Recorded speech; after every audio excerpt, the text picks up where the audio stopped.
Good evening, everyone. A few months back, I ran into my old friend, Rohit. Now, Rohit is one of those people who's usually so lively and upbeat that you wonder if he's found some secret happiness vitamins. I'm not kidding.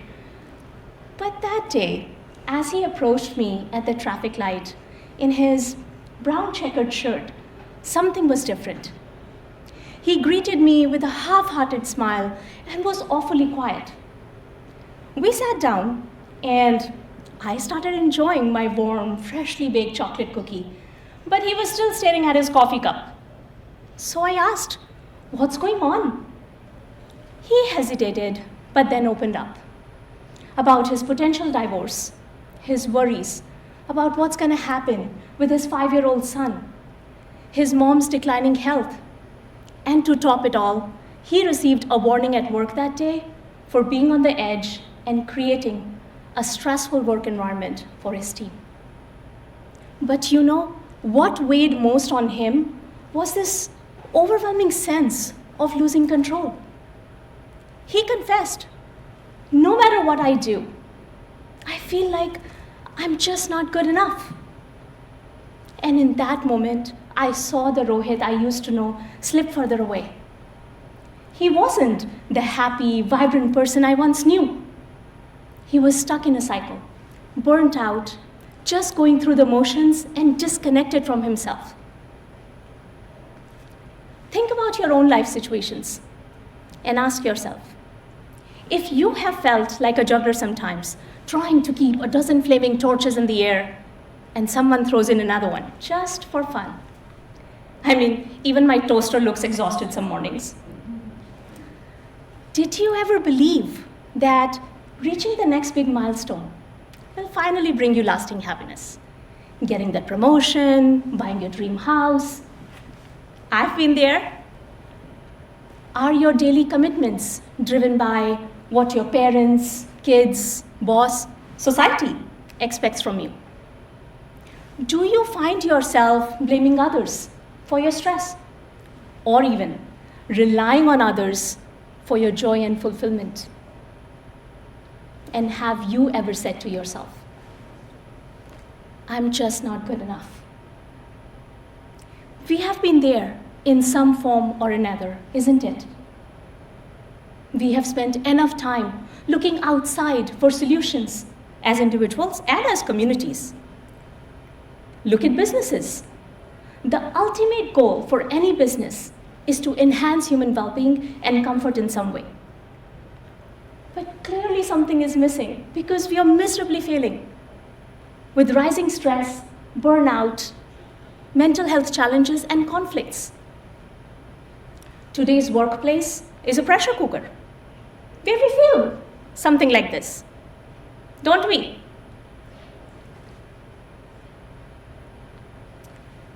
But seriously, just like Rohit, 75% of professionals face burnout, and about 85% experience conflicts.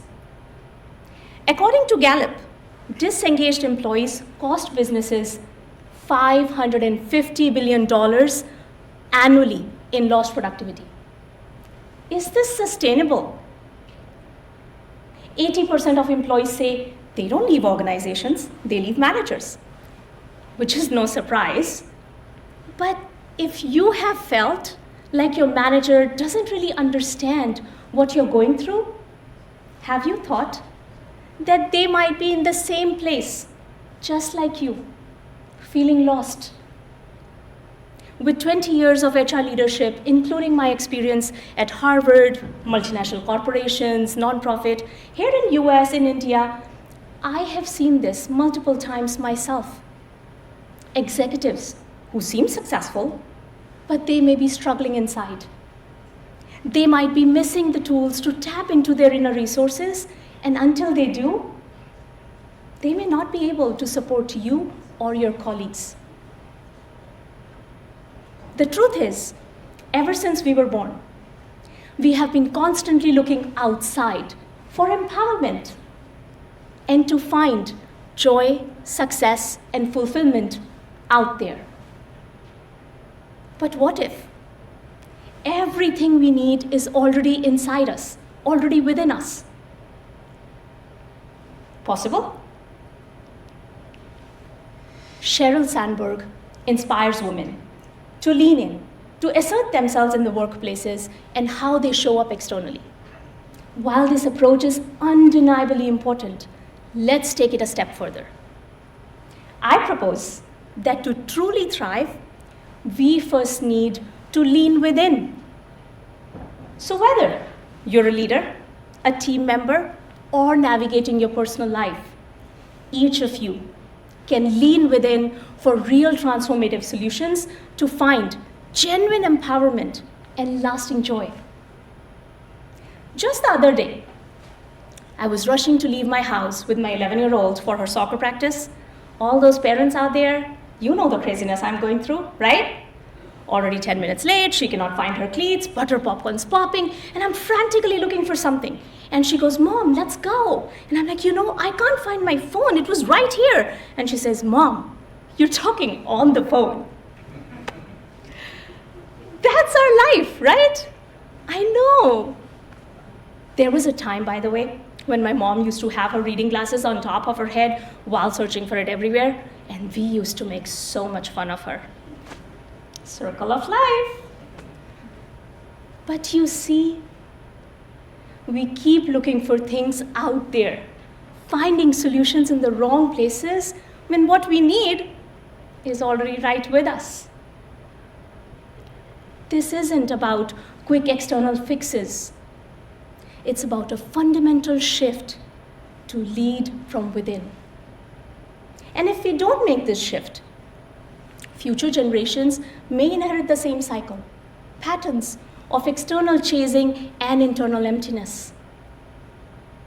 But what if we can change this by looking for solutions within, thus transforming how we live, lead, and inspire our future generations? Simone Biles, what an example of resilience and leading from within. She made a conscious choice at the peak of her career when everyone expected her to do the opposite. She listened to her inner core and did what was right for her, prioritizing her well-being over external expectations. Sheetal Devi, seated on a chair, an archer who uses her legs to hold the bow, her shoulder to pull the string, and her jaw to release the arrow. Doing the impossible. Rather than feeling like a victim, blaming life, she leads from within by taking responsibility and taps into her inner strength to set world records instead. It is not the external strength and opportunities that made them who they are. It's connecting with their inner core that empowered them and made them successful and fulfilled. When we think of leadership, look at Mahatma Gandhi, who led the entire country through freedom, known for his joy, peace, and clarity within, because of which he was able to lead others with empathy and clarity. It all starts within. Okay, I get it. You may be thinking, these are legends, extraordinary, amazing people. Of course they can do this. Yeah. But what about me? I'm a simple person, like you all. And I'm standing here on the TEDx stage, one of my dreams. And I made it possible by learning to lead from within. What a privilege to be here. So what if everything that you need is already inside you? And what if, instead of simply surviving, living a cyclical life, you started creating by leaning within? I did.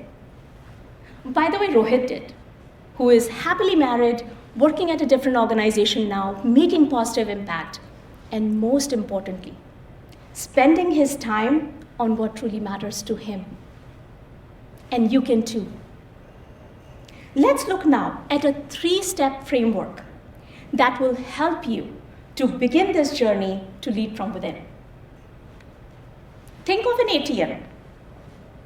You go, insert your card, and you withdraw cash to meet your needs.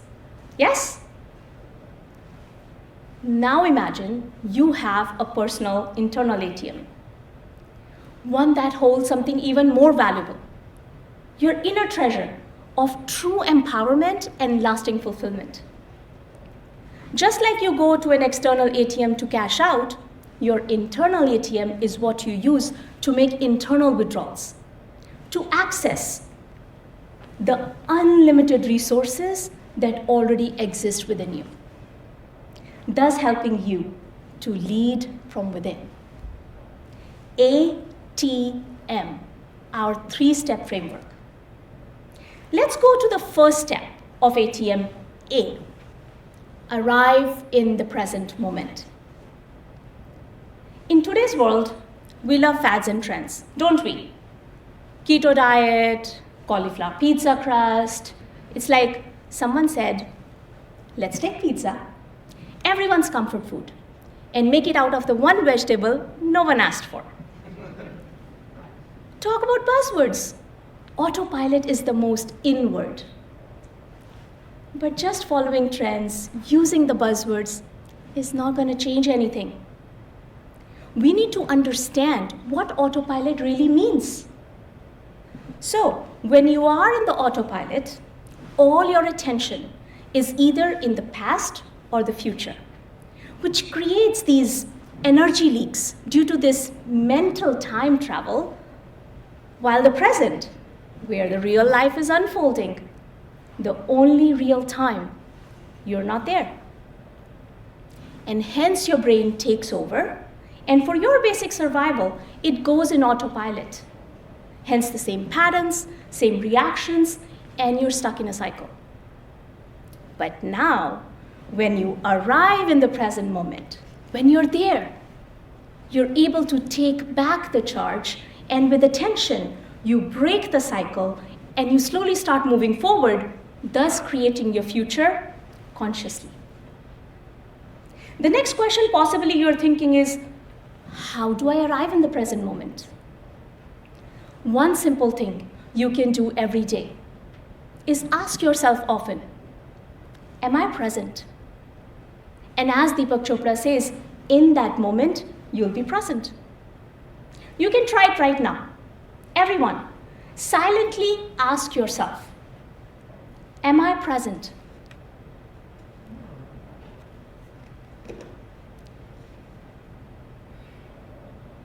Way to be present.